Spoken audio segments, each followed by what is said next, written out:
લક્ષ્ય ન્યૂઝ, એક નજર, એક લક્ષ્ય.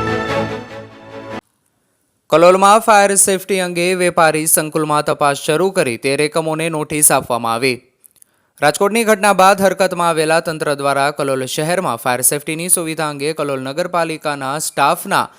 મધુભાઈ શ્રીમાળી, ઈશ્વરભાઈ પ્રજાપતિ, કનુભાઈ પટેલ, સાવન ગરાસિયા તેમજ કલોલ મામલતદાર કચેરી ખાતેના મામલતદાર સાગરભાઈ દેસાઈ તેમજ કલોલ યુજીવીસીએલના એન્જિનિયર ધબગર સાહેબ દ્વારા સંયુક્ત કાર્યવાહી હાથ ધરવામાં આવી હતી અને કલોલ શહેરમાં આવેલ જુદા જુદા વેપારી સંકુલોમાં ફાયર અને જુદી જુદી ટીમો દ્વારા તપાસ હાથ ધરવામાં આવી હતી, જેમાં 13 એકમોને નોટિસો ફટકારવામાં આવી હતી અને આગામી સમયમાં પણ હોસ્પિટલો તેમજ બેંકો વગેરેમાં તપાસ હાથ ધરવામાં આવનાર છે. રાજકોટની ઘટના બાદ હરકતમાં આવેલા તંત્ર દ્વારા શોપિંગ મોલ, ગેમ ઝોન તેમજ અલગ અલગ સંકુલોમાં ફાયર સેફટીની તપાસ હાથ ધરવામાં આવી રહી છે. કલોલ શહેરના નવજીવન મિલ કમ્પાઉન્ડમાં આવેલા શોપિંગ સેન્ટરમાં ફાયર સેફટી અંગે તપાસ હાથ ધરવામાં આવી હતી અને 13 એકમોમાં ફાયર સેફટીની સુવિધા ન હોવાથી તેમને 3 દિવસની નોટિસ ફટકારવામાં આવી છે